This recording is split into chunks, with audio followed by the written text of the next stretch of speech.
Abran Eclesiastés capítulo 1 y vamos a leer ahí en el versículo 1 y luego nos pasamos de inmediato al verso 17. Adelante. Palabras del predicador, hijo de David, rey de Jerusalén, y dediqué mi corazón a conocer la sabiduría y también a entender las locuras y los desvaríos. Conocí que aún esto era aflicción de espíritu. Muy bien. Continuamos con el estudio del libro de Eclesiastés. El título que lleva esta serie es Locuras, Ironías y otro poco.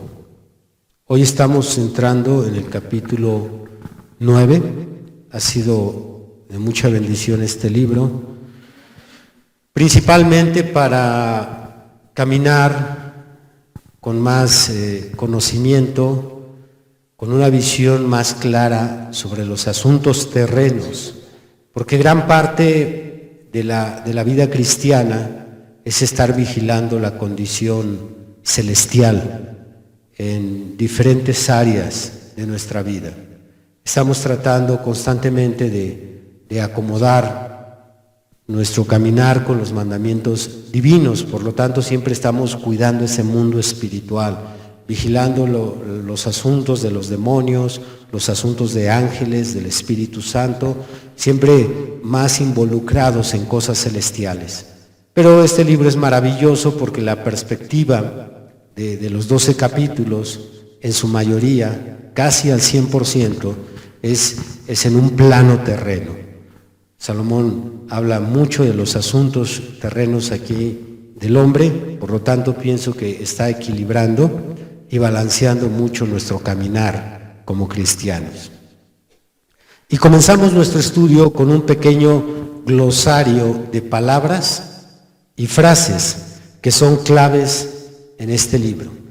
Son claves porque estas palabras y frases son frecuentes y son el corolario de diferentes segmentos o de diferentes pequeños temas que aborda Salomón. Sin entender estas frases y sin entender estas palabras, se nos va a complicar un poco la reflexión o el contenido de algún pasaje de este libro. Por eso va a ser importante que tengan presente este glosario que les voy a dar. Bien, comienzo con la palabra vanidad, lo cual estudiamos en temas anteriores que la palabra vanidad significa vacío de valor y sentido. Vacío de valor y sentido. Esta palabra es usada en sentido comparativo con lo eterno. No debe de ser analizada, no debe de ser considerada fuera de esto. Tiene que ser en sentido comparativo con lo eterno, con aquello que procede de Dios. Porque constantemente Salomón, cuando hace referencia al trabajo, dice al final, esto también es vanidad.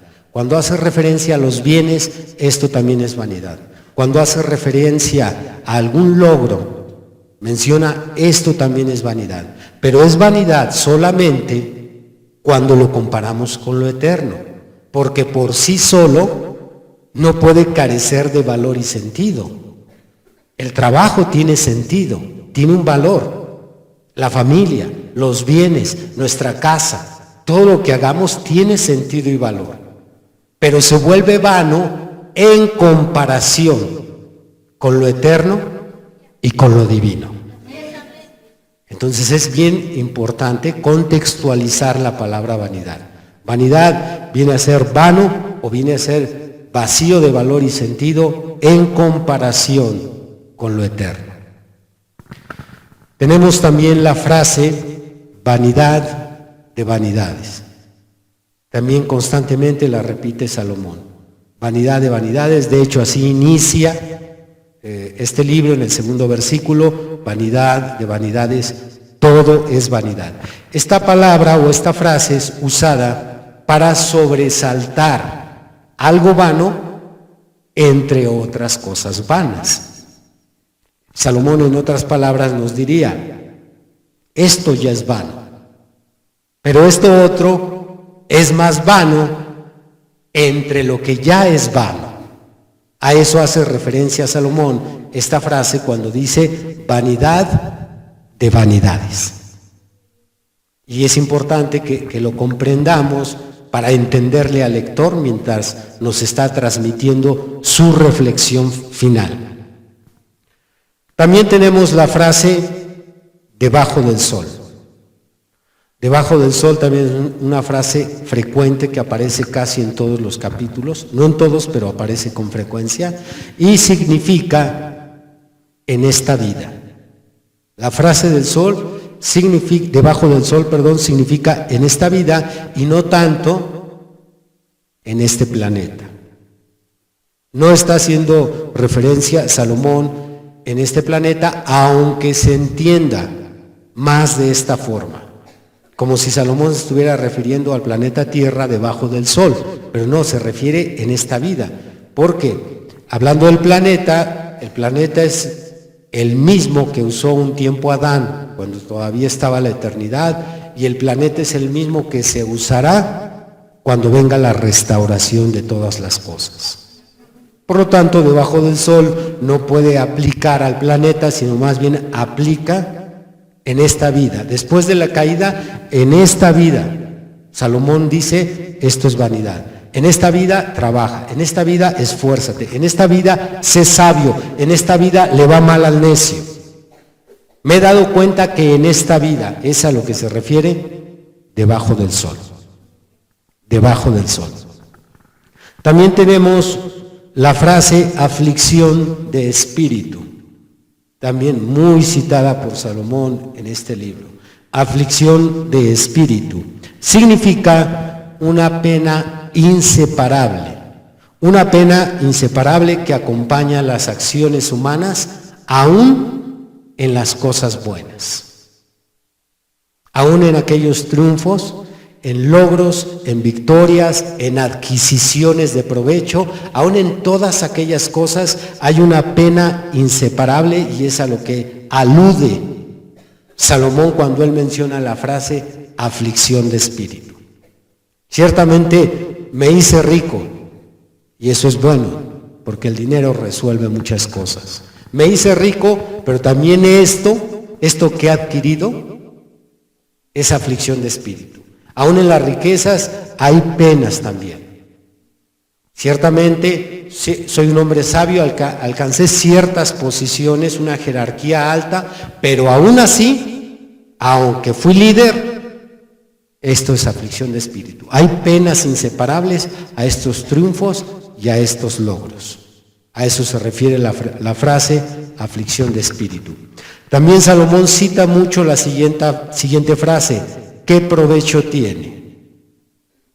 ¿Qué provecho tiene esto y aquello? Bueno, esta frase significa ¿qué beneficio hay en esto? De igual manera, esta frase solamente es válida ante lo comparativo y lo eterno. Cuando comparamos el trabajo con lo que Dios nos tiene preparados después de esta vida, ahí es cuando puede citarse la frase, ¿qué provecho tiene? Si no lo comparamos con lo eterno, vamos a caer en contradicciones nosotros, y vamos a hacer que el libro caiga o contenga una aparente contradicción. Porque si solamente analizamos qué provecho tiene el trabajo, entonces luego Salomón él mismo dice, no hay cosa mejor que el hombre trabaje y disfrute de lo que él gana. Entonces ahí hubiera una aparente contradicción. Por eso es importante entender que la frase ¿qué provecho tiene? Es en comparación con lo eterno.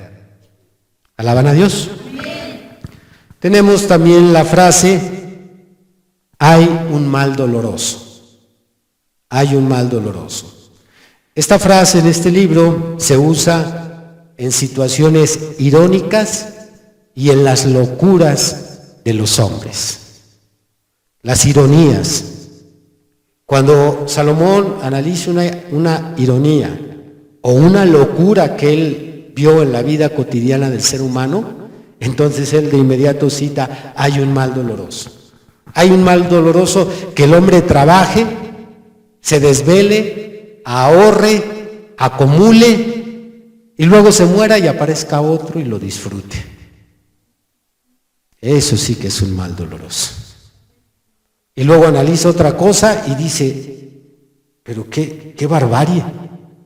Hay un mal doloroso en esto y hay un mal doloroso en aquello.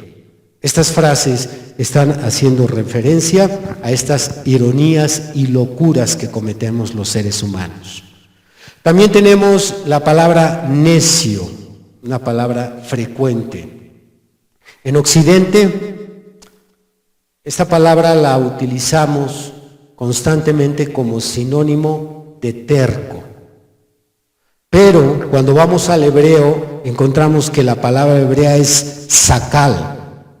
Y es un adjetivo que describe a una persona ingenua, torpe, indecisa, estúpida o intelectualmente débil, incapaz de evaluar sus propias acciones. Muy profundo el significado de necio. Con razón Jesús dijo que cualquiera que le llamara necio a su hermano es culpable del juicio. Bueno, no se refería solo a llamarle terco, sino describir todo esto, pero usándolo en un sentido agresivo u ofensivo. Entonces, una persona que ofende a su hermano de tal manera es culpable de juicio. Pero en el contexto de Salomón, bueno, se refiere a todas estas personas que son estúpidas en sus decisiones, que son ingenuas y se dejan engañar, que son personas que intelectualmente no pueden tomar decisiones centradas. Todos estos adjetivos describen a un necio. Por lo tanto, entendemos que en este mundo abundan los necios. Y tenemos, por último, también con mucha frecuencia en este libro la palabra sabiduría.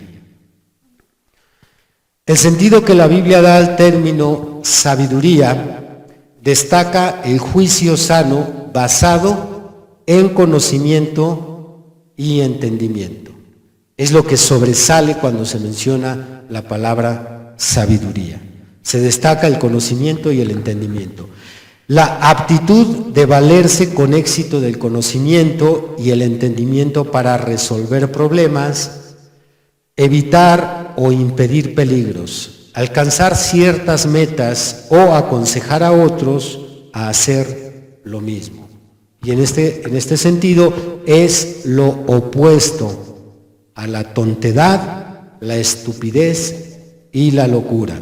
Y a menudo aparece la palabra sabiduría contrastándose con la palabra necedad. Igual que sabio se contrasta con la palabra necio. Por tanto, al analizar el significado de sabiduría, al terminar este libro, tú y yo vamos a calificar en uno de estos dos grupos. ¿Eres del grupo de los sabios o eres del grupo de los necios? Y ya al decirte necio, pues ahí encierra, si no todos, algunos de estos adjetivos. Porque yo sé que algunos son campeones y dicen, hermano, yo los tengo todos. Y se sienten hasta orgullosos. Pero ojalá decidamos pasarnos del otro bando. ¿Sí? Dile al de al lado, échale ya ganas, hombre. Muy bien, vamos a incursionar en el capítulo 9. Abran por favor Eclesiastés 9 para comenzar nuestro estudio. ¿Alaban a Dios? Amén. Versículo 1.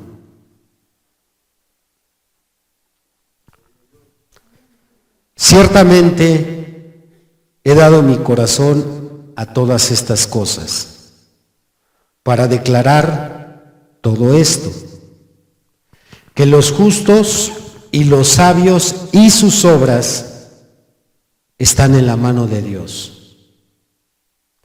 Que sea amor o que sea odio, no lo saben los hombres. Todo está delante de ellos. Este versículo describe el control que tiene nuestro Creador en la vida del creyente, no en la vida del impío, porque Dios no tiene el control de la vida de aquellos que no le han recibido, obviamente, porque estos no le han entregado su vida. Aunque a veces los pecadores usen frases como ya Dios dirá, o usen frases que se haga la voluntad de Dios. Pues sucede que en su vida ni se puede hacer la voluntad de Dios, ni tampoco Dios dirá, porque en realidad solo es sobre el justo y el sabio quien Dios tiene control sobre su vida. Dios controla la vida del creyente en sus situaciones positivas como negativas, en sus altas, en sus bajas. En toda situación, dice Romanos 8, todo obra para bien de la vida del creyente. Sí, Dios tiene un propósito en nuestra vida, aunque las cosas vayan, hablando en términos humanos, en declive. Si cada día te quedas más pobre, todo está bien. ¿Por qué? Porque Dios está obrando en tu vida, creyente. Si los problemas se agravan, todo está bien. ¿Por qué? Porque Dios está obrando en tu vida. A lo que no se puede decir del pecador.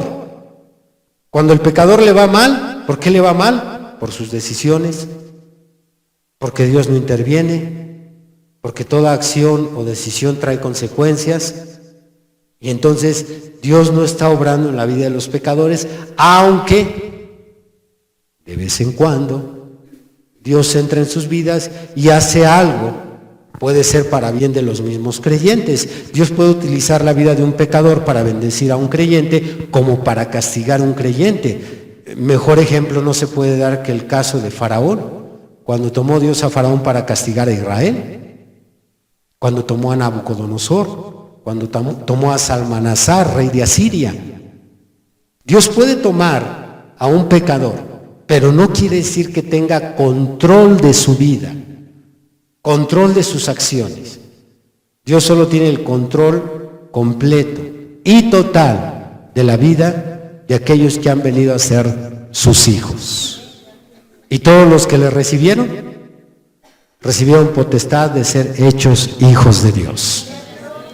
Así es que Dios tiene el control de nosotros y eso es algo muy glorioso.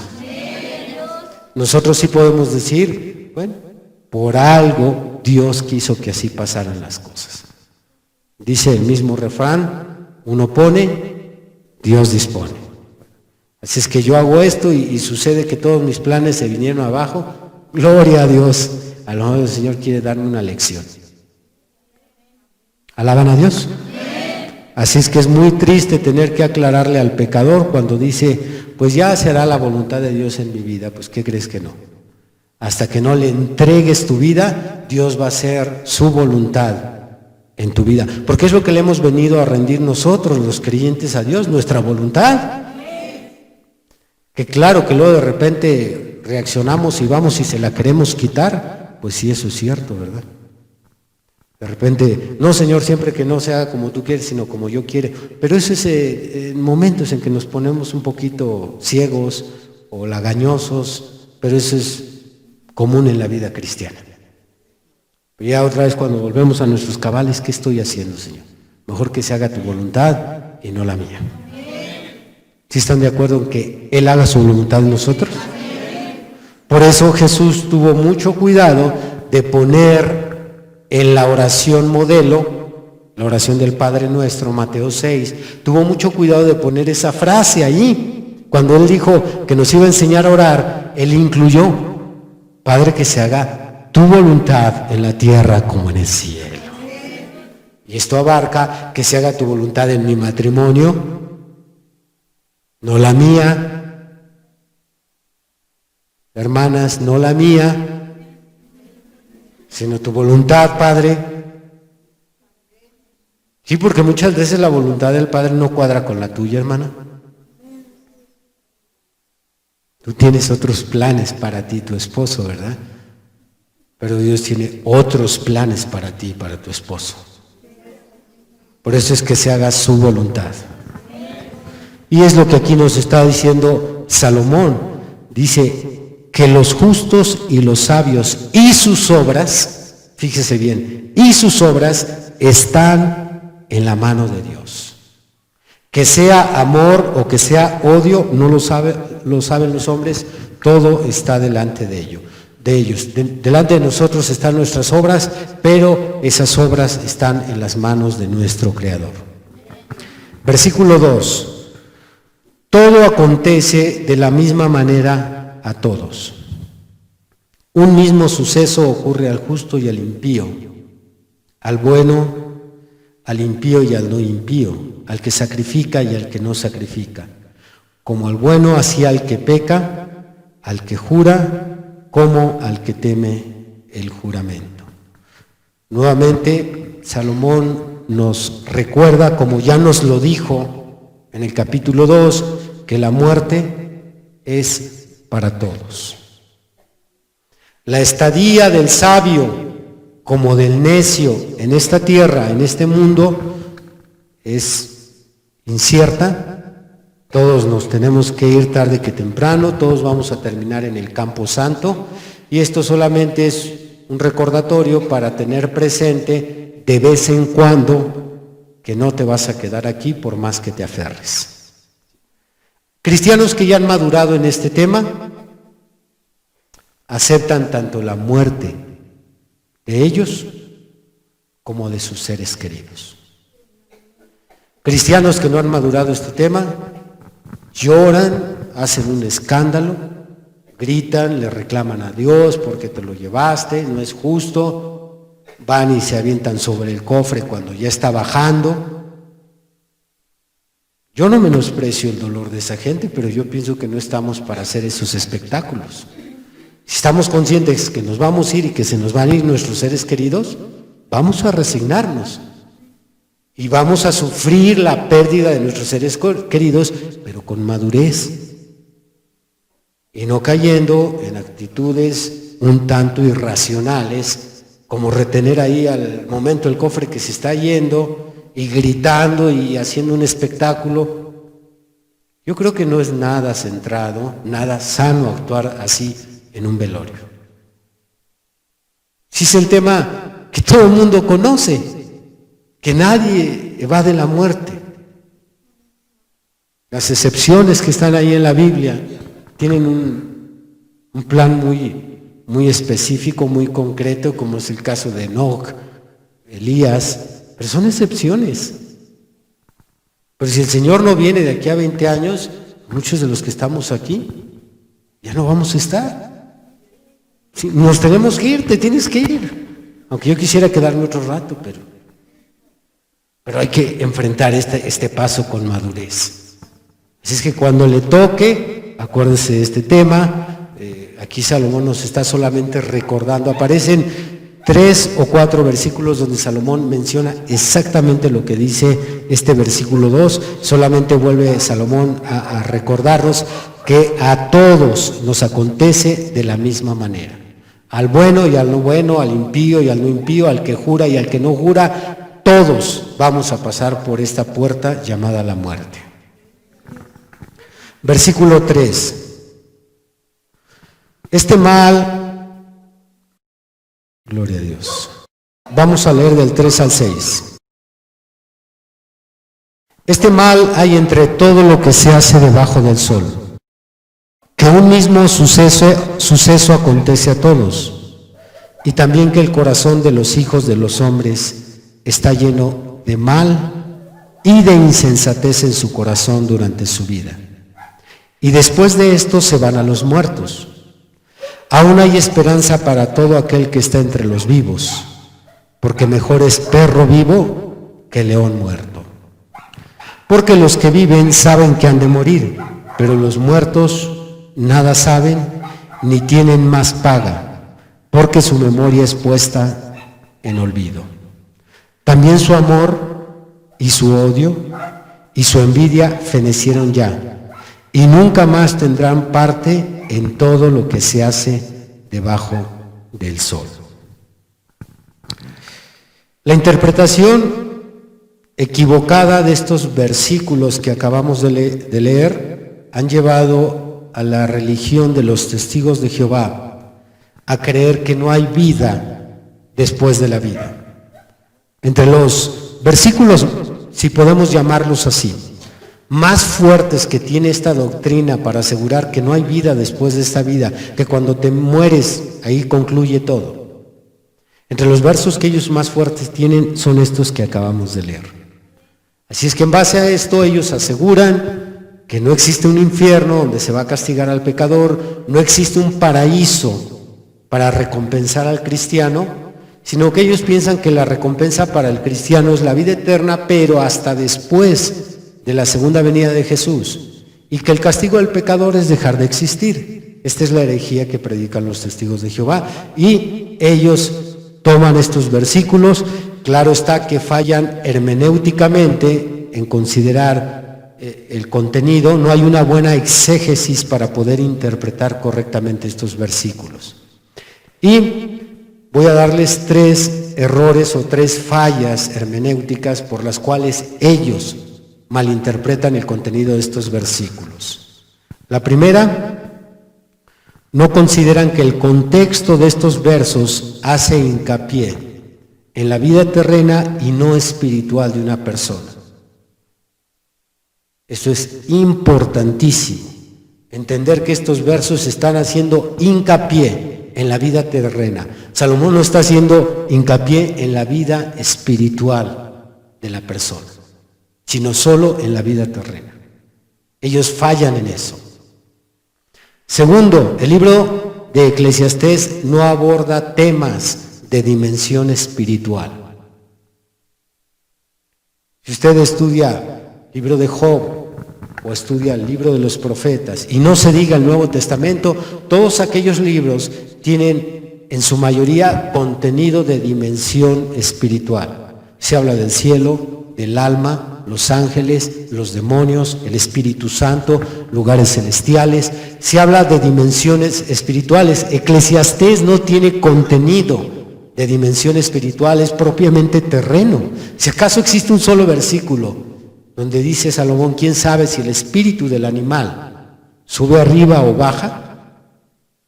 Es todo lo que se menciona, pero en sí su contenido no es de dimensión espiritual. Por lo tanto, no puede estar hablando sobre el asunto después de esta vida para asegurar que estos versículos están diciendo que todo concluye cuando el hombre va al panteón y ya no hay más. Fallan en entender este punto. Y tercero, el concepto de muerte en Eclesiastés equivale al término de la vida debajo del sol.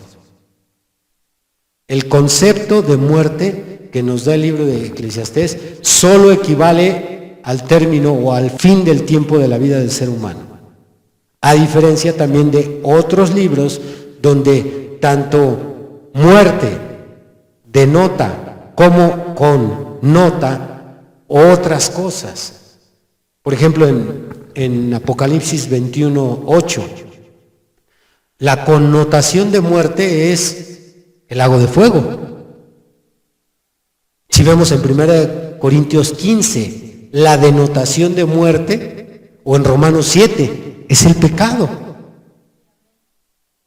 Pecado, la muerte. Santiago también dice que el pecado da a la luz muerte, pero ahí la connotación es el alejamiento de Dios, el distanciamiento, la separación eterna. Por tanto, muerte denota y connota en otros libros temas espirituales, mientras que Salomón, muerte, lo aborda concretamente a dejar de existir debajo del sol. Si la doctrina de los testigos de Jehová consideraran estas 3 cosas, no fallarían en interpretar mal esta herejía, porque es una herejía, que cuando uno muere, ahí se termina todo. Si así fuera de fácil, porque realmente es muy fácil, si mi castigo va a ser dejar de existir, pues realmente yo no le interpreto castigo. ¿Cuál va a ser entonces el castigo del diablo? Si no hay infierno ni lago de fuego, ¿cuál va a ser el castigo del diablo? ¿Que deje de existir? No tiene sentido. Va en contra de enseñanzas como la justicia de Dios, el justo pago, infinidad de temas que son retributivos, no coinciden, no tienen armonía con esta herejía de los testigos de Jehová. Bien, ya después de esto, usted está listo para hacer muchos conversos de los testigos de Jehová a la sana doctrina. Versículo 7. Anda y come tu pan con gozo y bebe tu vino con alegre corazón, porque tus obras ya son agradables a Dios.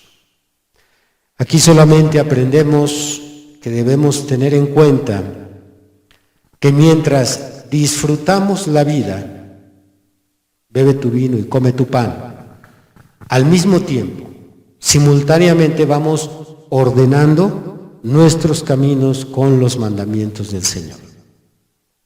No, los cristianos no debemos desprendernos de nuestra humanidad. Somos tan humanos como el pecador. Necesitamos comer, necesitamos beber, trabajar, dormir, todo igual. Pero lo único que hace diferencia es la vida del cristiano, es que en sus actividades diarias va él alineando su conducta con los mandamientos divinos. Si voy a comer y si voy a beber y si voy a trabajar y voy a dormir y voy a platicar con las personas y voy a socializar, todo eso igual que el pecador, pero día con día, mientras como y mientras estoy viviendo, Salomón está recomendando al cristiano, no al pecador, sino al cristiano, porque debes de vigilar que tus obras sean agradables delante de Dios. ¿Alaban al Señor? Es complicado estar vigilando las dos cosas. Ser un buen trabajador y ser un buen cristiano, ser un buen padre y ser un buen cristiano, ser un buen vecino y ser un buen cristiano.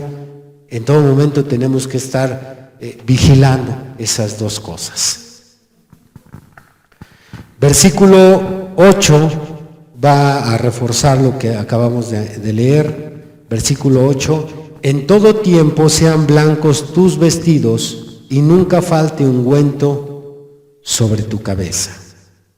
Aquí se está nuevamente confirmando que el propósito de Salomón es disfrutar la vida, pero sin descuidar nuestra condición espiritual.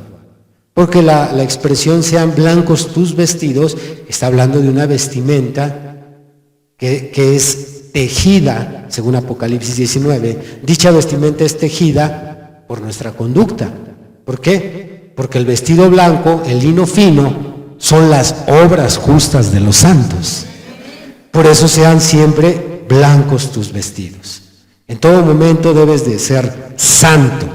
Usted recuerda que el blanco es el color de la santidad en la Biblia. Si te ensuciaste de tantito, si se te manchó la prenda, la espiritual, a sacar el cloro de la sangre y a tallarle ahí. Te ensuciaste tantito porque fuiste a una reunión social y te batiste ahí en el pecado, y yo me refiero al cristiano, no al marrano. El marrano no se ensucia. ¿Usted cree, hermana, que el marrano se ensucia?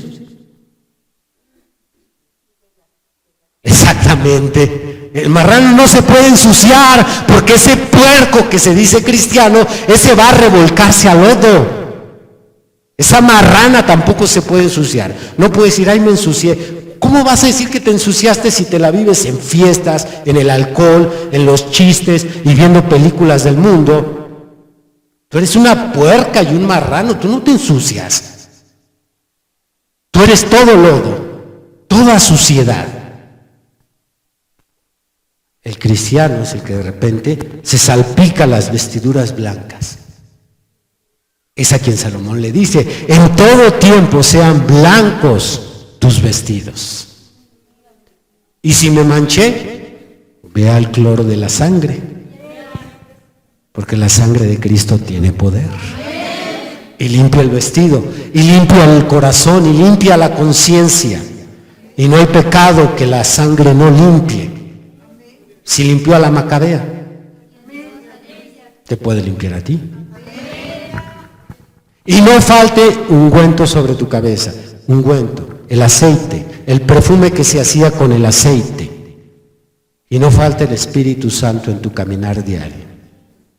Así es que no dejes de ser humano, porque esto nos puede ayudar a no caer en fanatismos. Y es que uno de los demonios que más invaden las iglesias son los de fanatismo. Y que aquel ya se quiere ir 40 días de ayuno. Y usted lo ve en noticias y lo escucha en iglesias y en predicadores. 40 días de ayuno. ¿A qué te vas tantos días? Mira, mejor déjale de pegar a tu esposa y Dios va a estar más contento. Mejor cambia tu vocabulario, mejor deja de ser un corajudo y no te vayas 40 días de ayuno.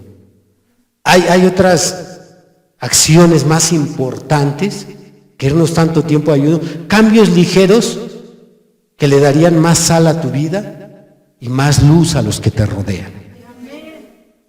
Claro que si un día creces de una manera espiritual tan tremenda y te quieres ir 40 días de ahí, está bien, pero mire, es fanatismo en lo que caen las iglesias. Hay cosas que son relevantes y tenemos en el descuido para caer en esas cosas. No, si tenemos blancos los vestidos y hay ungüento sobre nuestra cabeza, hay Espíritu Santo en nuestro vivir diario, con eso podemos despedir luz suficiente para que este mundo descubra que hay un Dios y que ese Dios cambia las vidas, hace milagros, sana a los enfermos. Si tenemos la suficiente sal y la suficiente unción sobre nosotros. Muy bien, pasamos al versículo 9. Goza de la vida con la mujer que amas, todos los días de la vida de tu vanidad que te son dados debajo del sol. Todos los días de tu vanidad, porque esta es tu parte en la vida y en tu trabajo con que te afanas debajo del sol. Un encargo especial para los casados que quieren vivir como solteros. No debes de dejar a tu esposa fuera de las bendiciones terrenas que estás recibiendo. Goza la vida, sí, pero con la mujer que amas. Porque usted sabe que hay muchos que, aunque casados, disfrutan la vida como solteros. Se van a pasear y dejan a la esposa en la casa. Se van a comer a un restaurante, se les atravesaron aquí un puesto de hamburguesas y de tacos y de aquí para y la esposa en casa. No, si vas a disfrutar la vida, que sea con la mujer que amas. Porque de esto es como diría Salomón, un mal doloroso, ¿sí? Ella también está dispuesta, también es valiente para disfrutar lo que tú ganas. A ver, hermanas valientes, levanten la mano que quieren disfrutar lo que gana su esposo. A ver, levántenla sin miedo. Bueno, hay unas que no. Dice que se lo gaste el esposo solo. Pero la mayoría quiere disfrutar también por lo que el esposo gana. Así es que, ¿qué crees, mi amor? ¿Que me voy a ir a esta ciudad? ¿Cómo que te vas a ir? ¿Y la esposa? Si no es asunto de trabajo, cuando es asunto de trabajo es diferente. Cuando son asuntos de trabajo, o en este caso los que trabajamos en la obra, ministeriales, es diferente. Sí, porque mi familia ahora que se enteró que voy a Colombia dijo, ¿no nos llevas? Bien contentos. Pero cuando es ministerio es diferente. Cuando es trabajo es diferente. Pero si es una situación donde tú traes dinero y dices, me voy a despejar, pues de una vez me desvío a esta ciudad. Y cómo no, chiquito. Sí. Mejor desvíate a la casa por la mujer, que está encerrada con los hijos, y sácala y llévalos a pasear contigo. No, pues que no me divierto igual, ¿para qué te casaste? ¿O es que no me va a alcanzar? Bueno, entonces mejor dale el dinero a ella, pero ¿cómo es posible que tú solo le saques beneficio a esas bendiciones? No, sí, gózala, Dios no está en contra de que la goces, pero no solo. Si eres soltero, ahí es diferente. gózala tú solo. Si hiciste tus ahorros, si te dieron tu aguinaldo, gózala. Pero si tienes una mujercita, ve por ella, ve por los niños y vámonos a pasear. Como he dicho en otras ocasiones, necesitas un carro, ¿cómo vas a andar tú en carro y la esposa en camión? Qué ironía, qué injusto.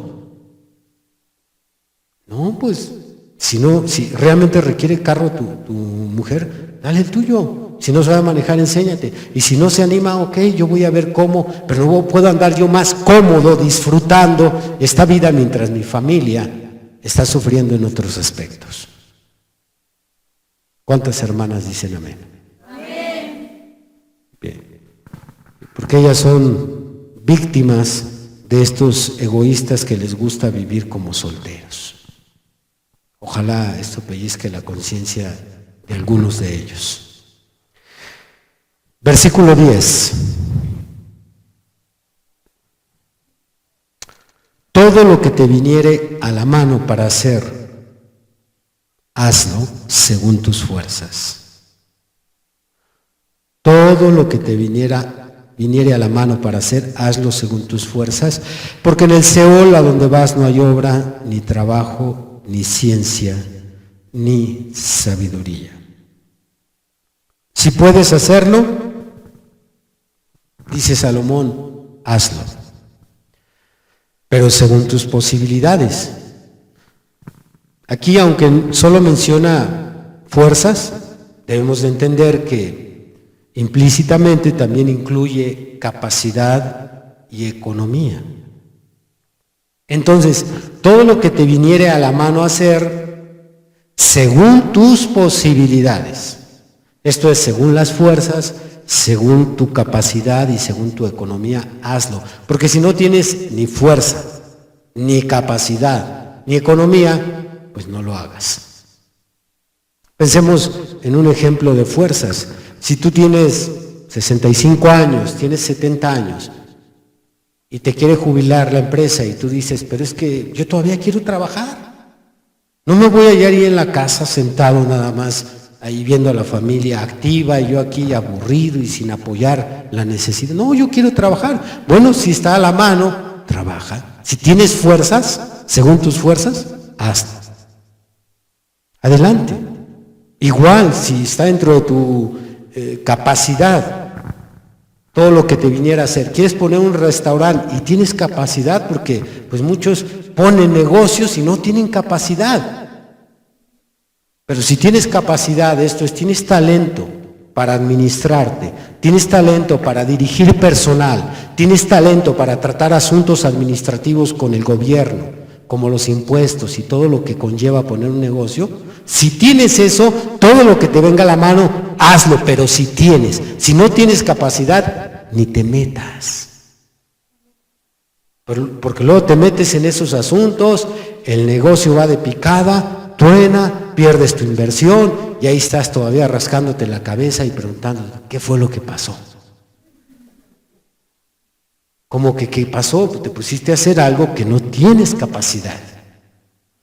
Entonces, hazlo, pero dentro de tus posibilidades. Si tienes economía, invierte. Pero si no tienes, ¿para qué te estás? Endeude y endeude y endeude.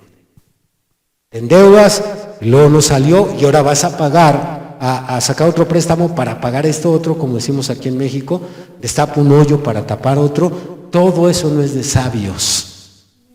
Todo eso no es de sabios. Tenemos que entender que las cosas se hacen, sí, pero en esta reflexión que nos da Salomón, se hacen de acuerdo a tus posibilidades. Pero la avaricia, los sueños, las ilusiones, te hacen que pierdas el piso y te emprendes a asuntos donde luego todo va a salir mal, no solo vas a perjudicar tu economía, sino hasta terminas perjudicando tu fe. ¿Por qué Dios no me ayudó? ¿Por qué si oré mucho sobre este asunto? ¿Por qué Dios no te va a ayudar si no tienes capacidad y posibilidad de aquello? Dios nos va a ayudar de acuerdo a nuestras capacidades y posibilidades. Imagínense ustedes que yo hago una oración, Señor, me subo a mi vehículo. Señor, ayúdame a llegar con bien. Voy a cruzar todo el país de México. Ayúdame a llegar con bien hasta Baja California. Y yo les digo a ustedes, oren por mí. Y sucede que a la hora de camino choco. Y nos preguntamos, ¿qué pasó? ¿Por qué choqué si oramos y la iglesia oró y yo oré? Pero nunca les informé que no sabía manejar.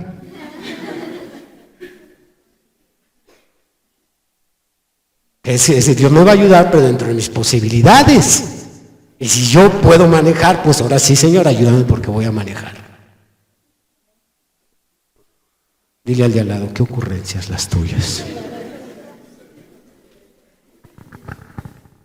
Muy bien, versículo 11 y 12. ¿Lo tenemos? Me volví y vi debajo del sol, que ni es de los ligeros la carrera, ni la guerra de los fuertes. Ni aun de los sabios el pan, ni de los prudentes las riquezas, ni de los elocuentes el favor, sino que tiempo y ocasión acontecen a todos. Porque el hombre tampoco conoce su tiempo, como los peces que son presos en la mala red, y como las aves que se enredan en lazo. Así son enlazados los hijos de los hombres en el tiempo malo, cuando cae de repente sobre ellos. Ciertamente tú determinas tu futuro terreno según la posición que alcances. Si eres sabio, como hemos venido estudiando, te va a ir mucho mejor en todos los aspectos. Si eres sabio. Si eres necio, no te va a ir tan bien. Infinidad de cosas van a estar bajo el control nuestro, según nuestras capacidades, según nuestra posición de sabios o necios. Pero aquí Salomón lo que nos quiere decir es que aunque seamos sabios, aunque tengamos gran control sobre lo que hacemos en esta vida, no tenemos un total control. No tenemos totalmente el control, ni siquiera de nuestra propia vida. Y esta reflexión es para que no saquemos a Dios de la ecuación en ningún momento. Hay muchas personas que son ricas. ¿Por qué son ricas? Porque han trabajado mucho. Es verdad, lo que se siembra se cosecha. Pero aún así no tienen el total control de esas riquezas. Porque el único que tiene un total control de las acciones del ser humano es Dios. Dice el salmista, Dios miró desde los cielos sobre los hijos de los hombres. Él está al pendiente de todas sus obras. Por tanto, le damos gracias a Dios por las capacidades, por el talento, por lo que hemos desarrollado, aprendido, lo que hemos adquirido. Gracias a Dios por todo eso, pero aún así, en todo momento necesitas a Dios en la escena. En todo momento. Aunque todo vaya pintando de color rosa, aunque todo esté de maravilla, aunque todo esté bonito, no se te olvide incluir al Señor en tu trabajo, en tu casa, cuando sales a manejar, cuando te desplazas hacia el trabajo, una oración. Señor, acompáñame, yo sé que tú me has dado salud, me has dado fuerza, me has dado habilidad para manejar, todo está bien, el carro está en buenas condiciones, pero aún así, Señor, te necesito. Y eso le va a agradar mucho al Señor, que lo tomemos en cuenta en todo. ¿Por qué queremos tomarlo en cuenta en todo, hermana? Ahora usted es la elegida. ¿Por qué queremos tomar en cuenta al Señor en todo? En base al versículo que acabamos de leer. Porque Él tiene el total control de nuestras vidas. Correcto. Él tiene el total control en nuestras vidas. Tú tienes parte del control en muchas actividades, pero solo parte. Pero el total lo tiene el Señor. Y es por eso que queremos que Él esté en medio de cada decisión que tomamos. Es lo que dice aquí Salomón cuando él está haciendo alusión a todas estas personas que tienen una capacidad. Está hablando de personas que de alguna manera, entre ellas, han tenido un avance según sus fuerzas, sus riquezas, si es sabio, si es una persona preparada. Sin embargo, aún así dice que no es de los fuertes la guerra. Será muy fuerte, tendrá mucho armamento, pero el total control lo tiene Dios y Dios va a decidir quién gana, quién pierde. Vamos a ver un versículo que nos confirma esto. Salmos 33. Vamos a leer ahí en el versículo 16 y 17. El rey no se salva por la multitud del ejército, ni escapa el valiente por la mucha fuerza. Vano para salvarse es el caballo, la grandeza de su fuerza a nadie podrá librar. Con esta reflexión se está limitando fuerza, capacidad, sabiduría y conocimiento. Sí, ciertamente todo esto ofrece y garantiza buenos resultados, pero no totales. No totales. Hemos visto a Dios derribar a algunos individuos que casi llegan a la cima y desde ahí hasta abajo del suelo todavía. ¿Por qué? Por no darle ese crédito del total control al Señor, no reconocer que Él tiene el total control. ¿Qué fue lo que dijo Nabucodonosor cuando mordió el polvo? ¿No es este mi reino que yo he construido? Cuando vio los jardines colgantes de Babilonia, aquellas murallas tan anchas donde se hacían competiciones de carretas de caballo, cuando él vio todo aquello, él pensó que él, y no dudamos que Nabucodonosor tenía talento militar, administrativo, era un hombre sabio, culto y preparado, lo era, porque un monarca no llega a una posición sin ese conocimiento. Sin embargo, puso tantito a Dios afuera del asunto y dijo, no fui yo, y yo hubiera respondido, amén, pero te faltó incluir al Señor. Y por no incluirlo, desde allá arriba hasta el pasto. Vea lo que es sacar a Dios de la escena. Así es que, al momento que llegues a tu empresa, escúchame, engreído y soberbio, no fui yo quien ha levantado este negocio tan grande con estudio, sacrificio y preparación. No fui yo quien me sacrifiqué y me privé. No fui yo quien pude administrarme y no fui yo quien... Cuidado. Y es que andan unos hermanos y hermanitas así con la boca muy grande, que él y el Señor no entra en sus declaraciones. Lo más correcto es que fui yo con la bendición de Dios que he logrado todo esto. Fui yo y gracias a Dios Él me ha equipado para que yo haga esto, yo haga aquello. Porque le dijo Pablo a los Corintios, 2 de Corintios 4, le dijo Pablo a esos engreídos, ¿y qué tienes tú que no hayas recibido del Señor? ¿Qué tienes que no hayas recibido? Y si lo recibiste, ¿por qué te glorías entonces?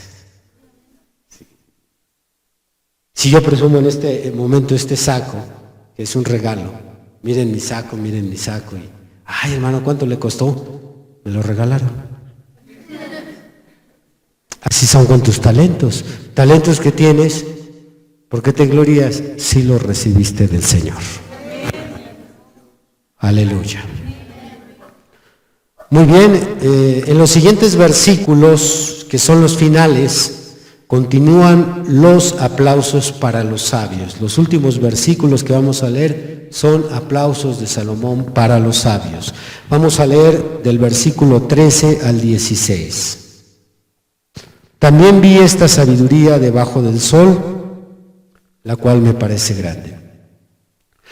Una pequeña ciudad y pocos hombres en ella, y viene contra ella un gran rey y la asedia, y levanta contra ella grandes baluartes. Y se halla en ella un hombre pobre, sabio, el cual libra a la ciudad con su sabiduría, y nadie se acordaba de aquel hombre pobre. Entonces dije yo, mejor es la sabiduría que la fuerza, aunque la ciencia del pobre sea menospreciada y no sean escuchadas sus palabras. Qué tremendo está esto. Si has de escoger entre sabiduría y fuerza, dice Salomón, es mucho mejor que te sientes a leer libros a que te vayas al gimnasio. Es mucho mejor que te sientes a estudiar a que te salgas a correr todas las mañanas, ¿no? Que es importante el ejercicio, es saludable, claro que sí. Nosotros no estamos cayendo libremente o sueltamente en fanatismos. No, estamos vigilando equilibrar las cosas y como dice Pablo a Timoteo en 1 Timoteo 4, el ejercicio corporal para poco es provechoso. ¿Ayuda? Sí ayuda. Si haces ejercicio vas a tener un mejor funcionamiento en tu sistema de circulación, tu sistema cardiovascular, vas a estar más sano, vas a quemar más grasas, un mejor metabolismo. Tú vas a decirme, si yo le echo ganas al ejercicio, voy a estar más fuerte. Sí, pero mejor es la sabiduría que la fuerza. Así es que ese tiempo que vas a invertir en el ejercicio, mejor leer libros. Es mucho mejor, hermana, que te pongas a estudiar la Biblia, los mensajes, a que te vayas a los gordovics. Sí, porque si tú dices, no, es que yo bien atleta y luego te pones tus mayones y vámonos a los gordovics, es mejor estudiar, estudiar y estudiar. Es mejor la sabiduría que la fuerza. Aunque el conocimiento, que es ciencia es conocimiento, aunque el conocimiento, la sabiduría del pobre sea menospreciada, a él le va a ser útil. Y en determinado momento a otras personas también les va a ser útil. Así es que para que pongas por ahí en tu lista de prioridades, no el gimnasio, ni la carrera, ni la competencia, porque unos se van hasta algunos maratones. Y a mí me lo han preguntado. Como pastor me llegan estas preguntas, hermano, ¿es malo que yo participe en los maratones? No. ¿Es malo el ejercicio? Tampoco. Entonces, ¿qué es malo? Que te quedes a la gran tribulación. Eso sí es malo. Por andar allá, corre y corre, la otra carrera que dijo Pablo, se le olvidó. Se llevó el trofeo ese de fierro, el que se oxida, y perdió la corona de la vida. Hablando de este tema, hablando de ironías. Ay, Señor. Un trofeo que se va a quemar junto con él en la tribulación y la corona de la vida no la alcanzó. Y Pablo dijo que cada uno de nosotros corriéramos para alcanzar el premio. 1 Corintios 9. Verso 17. Las palabras del sabio escuchadas en quietud son mejores que el clamor del Señor entre los necios. Todos tenemos un maestro, pero ¿qué clase de maestro tenemos? ¿Quién te enseña? ¿La persona que te enseña es sabio o es necio? Dice Salomón que es mejor escuchar las palabras del sabio en quietud. ¿Qué es lo que están haciendo ustedes esta mañana aquí? Tranquilamente, sin mucho alboroto, a comparación ahorita de un baile o de los que se fueron al fútbol, que está el griterío, y en los parques y todo, allá todo ese clamor que dice Salomón que hay, ese escándalo que se hace allá, bueno, por muy bien que aparentemente la estén pasando, es mucho mejor escuchar las palabras del sabio en la quietud. Estar aquí. Porque es obvio que todo pastor, si realmente es pastor, tiene que ser sabio, porque si no es sabio no tiene ningún asunto en el púlpito. De hecho, ninguno de los 5 ministerios puede carecer de este don de la sabiduría. Sabemos que son 9 dones, y entre ellos está sabiduría. Los 5 ministerios, si son ordenados por Dios, tienen el don de sabiduría. Por tanto, cuando se sube un pastor, un apóstol, un evangelista, un profeta, un maestro al púlpito, ahí está el sabio hablando en esa quietud, pues es mucho mejor escuchar las palabras del sabio ahí quietamente. Y finalmente dice el versículo 18, mejor es la sabiduría que las armas de guerra, pero un pecador destruye mucho bien. Si no alcanzas algo de sabiduría, aunque sea poca, hermano, aunque sea poca, hermana, si no alcanzas algo de sabiduría, vas a destruir tu matrimonio. Vas a destruir tu familia, vas a destruir tu ministerio, vas a destruir tu economía, vas a destruir tu negocio, vas a destruir tu futuro. Porque un pecador destruye mucho bien. Y aquí el pecador es el sinónimo del necio. No vas a poder culpar a Dios de que tu matrimonio se destruyó, vas a tener que culpar a quien tiene la culpa, tu ignorancia y tu conformidad.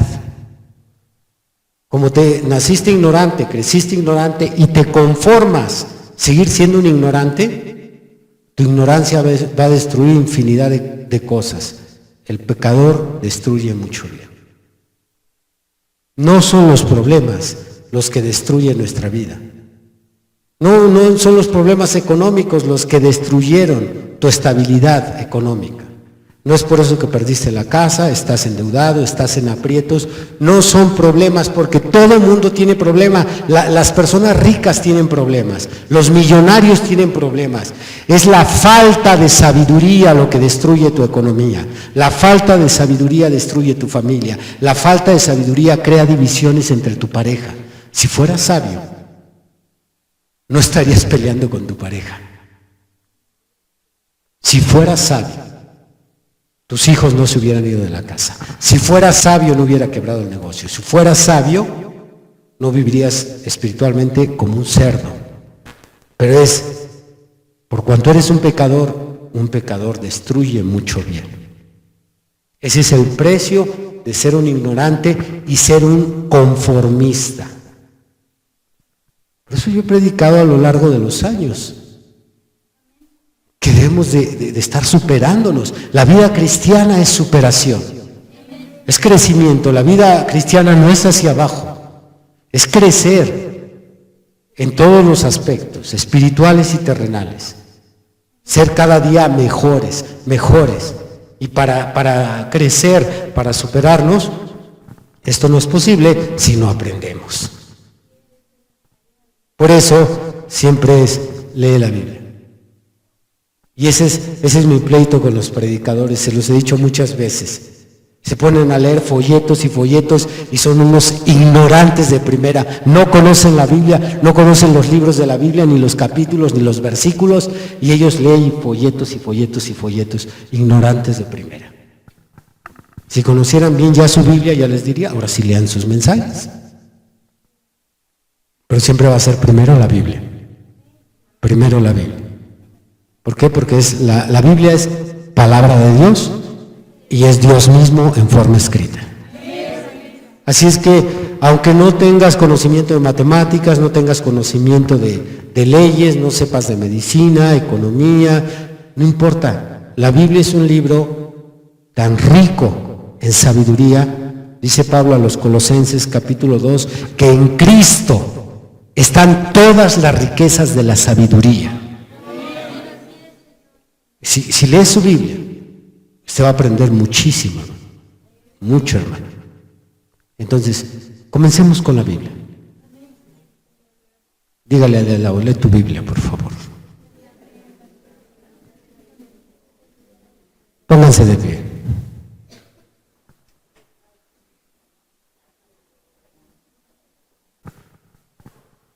Muy bien, vamos a agradecer a Dios. ¿Habló Dios a su vida? Ahora nosotros vamos a agradecerle por lo que hemos recibido. Incline su rostro. Ahí en su lugar, dele gracias al Señor por lo que Él le dio el día de hoy. Señor, una vez más demuestras tu fidelidad. Siempre, Señor, al pendiente de nuestras necesidades. Quizás entre nosotros hay algunos hermanos que se levantaron el día de hoy, hicieron los preparativos de la comida, se vistieron, se bañaron, arreglaron aquellas cosas que requirieron para llegar a la iglesia, pero no se preocuparon para orar por el alimento. Sin embargo, tú les diste el pan el día de hoy, Señor. Muchas gracias porque estás al pendiente y sabes exactamente qué es lo que necesitamos escuchar, Señor. Por eso, cada día te admiramos más, por lo que nos das, por aquello que sabes, Señor, que acomodará algunas áreas de nuestra vida diaria. Padre, a ti la honra y la gloria por la unción que dejaste llegar a nuestros corazones. Te pedimos que ahora atesoremos el alimento y que seamos, Señor, sabios en ponerlo por obra. Señor Dios, todo esto en el nombre precioso del Señor Jesucristo. Amén. Aleluya.